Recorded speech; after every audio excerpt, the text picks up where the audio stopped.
All right, Japan After Hours. I'm doing 5 or 6 panels during my time here at NoRadCon, and this is for all the bits I can't put in those. So, because there may or may not be children present. So this is going to be a lot of question and answer. I mean, you've probably seen some things in various anime or movies, and we're going to try to separate a little bit of the fact from the fiction. And I got to tell you, some of the fact is a lot scarier than the fiction. So I'd like to do a disclaimer. I do not condone, nor do I promote. That's the word. Anything spoken of in this panel. Yeah. My shirt says Mainichi ga jigoku desu.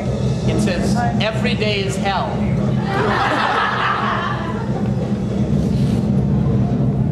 And it is. Actually, I got this in Beppu. Beppu is a town famous for hot springs inns, and they call those the hells because they're really hot. That's where they used to burn and kill Christians. So like went into their country and now they just like cook eggs there, so which you can buy. But anyway, so they've got all these, and this is one of the souvenir T-shirts they've got, which I think is pretty cool. Speaking of Beppu, Beppu is the home of the largest sex museum in Kyushu. You'll see the most amazing audio animatronic Snow White display ever. 7 dwarves, all animated. It's like 6-on-1 action, except for Dopey's just in the corner dealing with himself. Amazing, amazing. And couples go to this. I mean, this is just the worst thing about this. Well, worst, best. One of those words is like there's this area in the corner, and there's like it looks like a fence, and there's a little hole in the fence, and you look through, and you're like, hey, there's a naked person. I mean, not a real naked person, a mannequin of a naked person. And there's a little button here, and I'm like, and you're gonna press the button. I mean, you know, you're gonna press the button because, I mean, what could happen, you know? So you press the button, and it pees at you.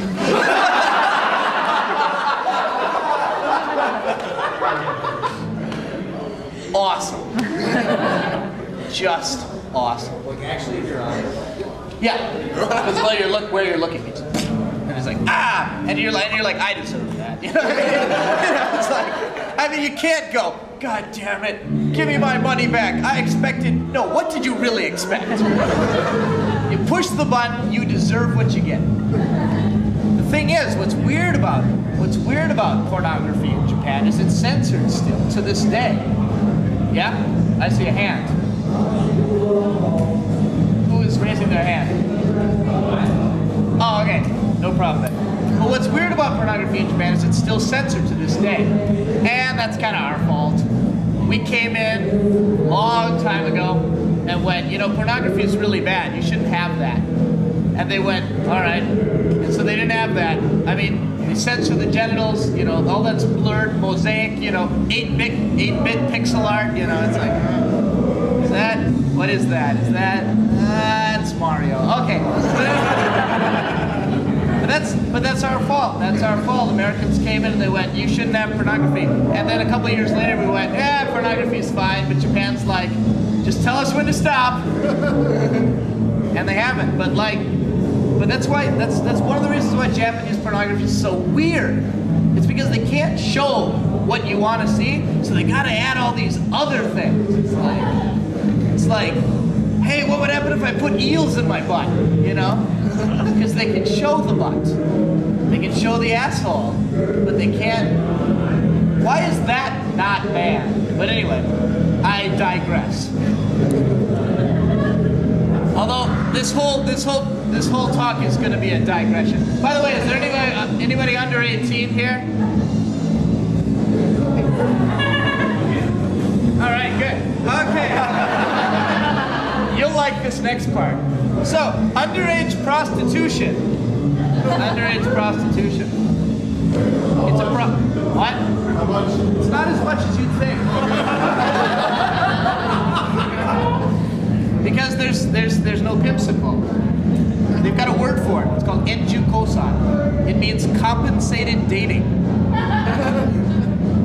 A lot of high school students do it. They want the Prada bag, but you're not allowed to get a job in Japan if you're a high school student. No place will legitimately hire a high school student because they're supposed to be studying for exams. They're supposed to be doing stuff like that. But these girls, they want fashionable clothes. They want the Prada bag. And prostitution is incredibly easy in Japan. They have what's called telephone clubs. What they do is, if Peso gets back to me with this packet of tissues I have, what they do is people will hand out these in the red light districts. They'll hand out these packets of tissues. On the back, they have all these phone numbers. You call one of these phone numbers. It costs you. It's billed to your cell phone. It costs you, I don't know, a few dollars a minute, and it'll randomly connect you with someone. Well, you can add criteria or whatever, and it'll connect you with someone. And if you want, you can arrange to meet for a date. And yeah, a date, yeah. But usually these dates are compensated. You know, some arrangement will be made, presents, money, and that gets to the topic of love hotels. Does anyone know what a love hotel is? Yeah. It's a hotel rented by the hour. And they're everywhere. Everywhere in Japan. On any imaginable theme. I saw a Jurassic Park theme. Raise your hand if you thought Jurassic Park was really sexy. There's always going to be one, you know? The gate to this hotel had torches. It's a big gate. You put in your credit card, it opens up. You go in, and there's dinosaurs all over the place. Because that's really sexy. Oh, there's my plate. It's not very good. It's not very good at all. Whoa. Actually, this one kind of failed because I was going to try to buy a magazine that had a bunch of numbers for telephone clubs on the back. But this is just Playboy, so it's really tame. They sell this at the airport. This is approved airplane porn. Because why would they sell it at the airport unless they expect you to read it on the airplane? And they do. And on the trains. Just anywhere in Japan. Hold on, I'm going to read this for a while. You just talk amongst yourself. It's actually really boring. It's mostly just a gossip mag that just has a few smutty pictures in it.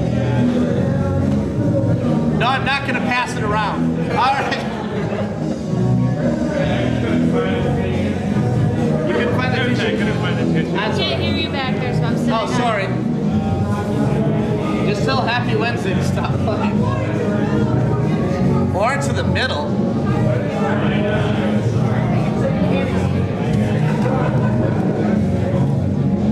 Let's talk about pachinko. Pachinko's good. Anybody play pachinko? I know some people do. There's pachinko parlors everywhere in Japan. My town has a population of about 60,000 people, and we've got 15, 20 pachinko parlors.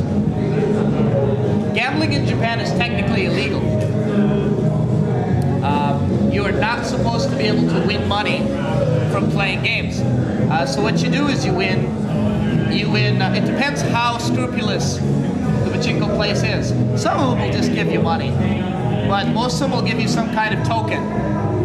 Because you can't win money at a pachinko parlor, but you can sell tokens across the street, or sometimes even connected to the shop in a little window.